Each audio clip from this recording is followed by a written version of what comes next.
No More Heroes 2, Desperate Struggle. Oh man, I remember being so hyped up for this. It came out the same summer I finished my GCSEs and I remember going to buy it the day it came out. Unfortunately, it was rated 15 plus over here, and since I didn't have any form of ID back then, I had to get my mum to come with me and vouch for my age. Good times. Even now, I would still consider this my favourite Wii release, even if I haven't done a full playthrough in almost a decade. But to be honest, it's pretty crazy to think that at one point, director Suda51 wasn't sure he'd even get the chance to make this. Sales for No More Heroes 1 were initially sluggish in Japan, you see, but it enjoyed a lot of positive reviews following its release and gained enough commercial success internationally, making it something of a sleeper hit, and that was enough for the team to be graced with the opportunity to produce a sequel.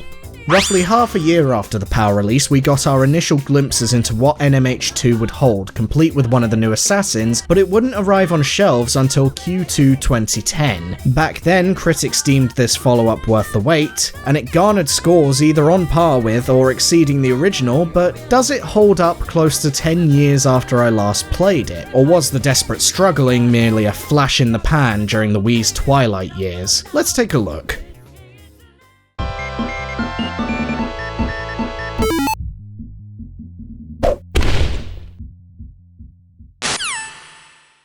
Three years have passed after Travis Touchdown reached the coveted #1 ranking in the first game, and immediately thereafter he walked away from the UAA rankings in the city of Santa Destroy. Upon his return, he's tracked down by an assassin named Skelter Helter, seeking to avenge his brother, who was Travis's first opponent. Yeah, remember this guy? He was in the announcement trailer for No More Heroes 1 and the opening FMV? Literally the green biker dude of NMH canon? No? Well, I can't blame you, neither does Travis. Who?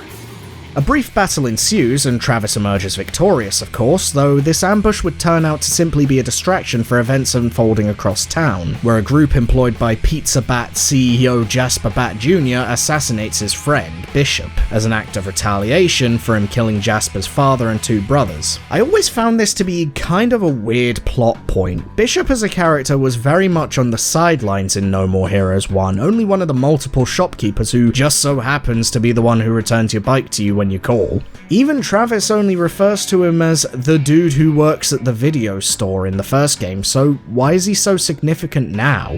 Because of this, when Bishop's head is delivered to him, it comes off as a bit strange for him to end up so enraged over it that he rejoins the ranked battles again, which he only does since Jasper's at the #1 spot now. Either way, it's enough of an excuse for a killer sequel, and Desperate Struggle will be very recognisable to those who have played the original.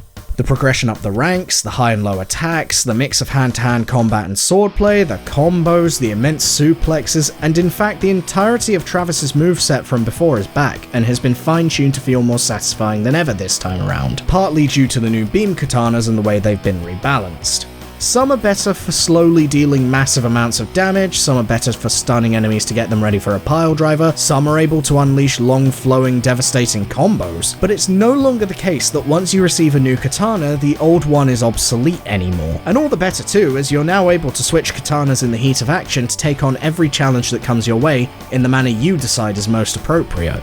Additionally, instead of the slot machine cropping up whenever you kill an enemy with only the most occasional payout, now it's been reshuffled and tied to another new mechanic, the ecstasy gauge. As the number of foes you slice builds up and you avoid getting hit yourself, this tiger in the bottom right goes from sleeping to awake all the way to roaring. Once the gauge is full, you can either enter dark side mode with the press of the minus button, allowing you to spam a series of super fast slices similar to what we got first time around, or you can try your luck with the slot machine for the usual rewards and a new extra bonus where Travis transforms into a tiger and viciously mauls anyone in his path. It's a much leaner experience that opts to expand upon all the stuff that did work and cut whatever didn't. Although for every complaint from the original game No More Heroes 2 alleviates, it seems to take something else away. While the issues that annoyed me the most are no longer a problem, that's not because they've been fixed so much as bypassed entirely. I'm aware that I criticised the open world design of Santa Destroy in my review of NMH1 extensively, but I would have preferred it to be polished up and brought back better than for it to be replaced with a map screen and a menu. It's very difficult for me to understand thematically how Bat's influence has supposedly corrupted the city, because it doesn't quite come across when it's solely depicted as white cubes. Additionally, while there's certainly less filler between the parts when you get to run around cutting dudes up since money grinding isn't mandatory, that means you never properly get a break from it,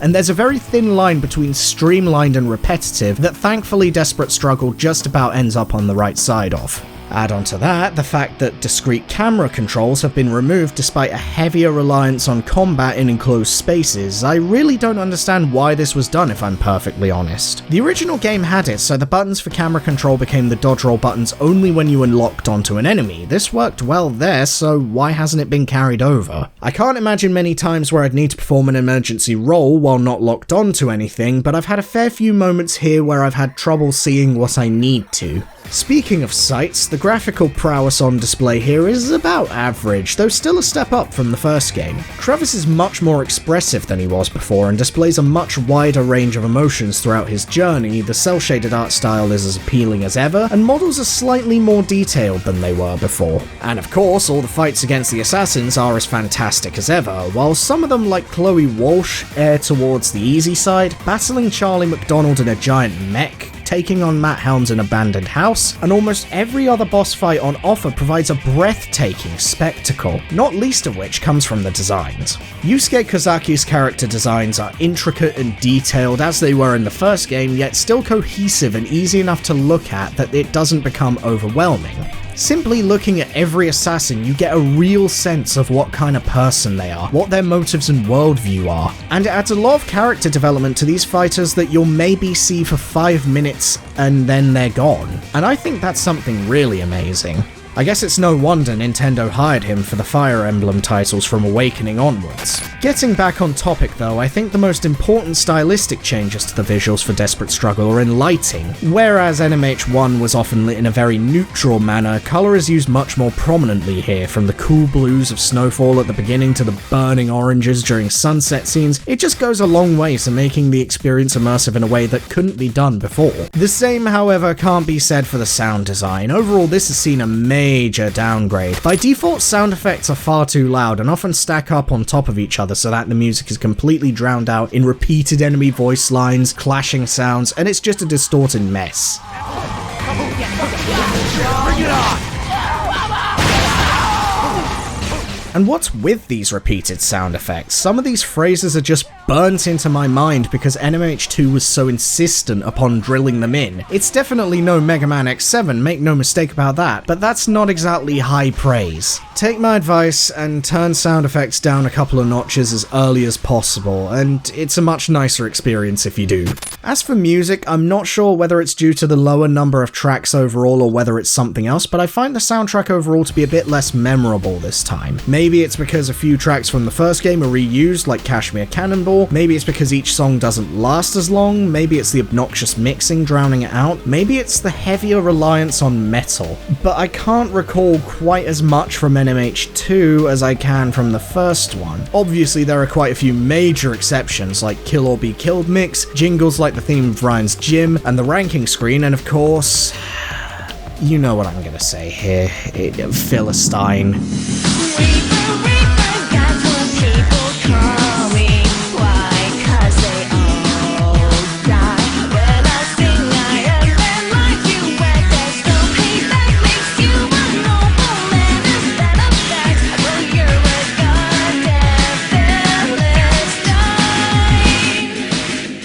Let's just finish this off. If you can't already tell, of course No More Heroes 2 Desperate Struggle is worth a play. Everything that made the original such a fantastic ride is back and on crack, and while the stuff that didn't work just kind of got the boot instead of being addressed, it doesn't really affect the overall quality of the final product. The amazing character designs and wild set pieces will make your jaw drop, the building tension from the thrilling narrative is a treat, and the sweet, sweet gameplay is bigger, badder and better than before. It's really a hack and slash marvel, this game. It should be no wonder why I love it to bits so much. And if you're a Wii or Wii U owner, You're doing yourself a disservice by not having this amazing title on your shelf. Hell, if you've got a computer capable of running Dolphin, give it a try. No More Heroes 2 is bloody amazing.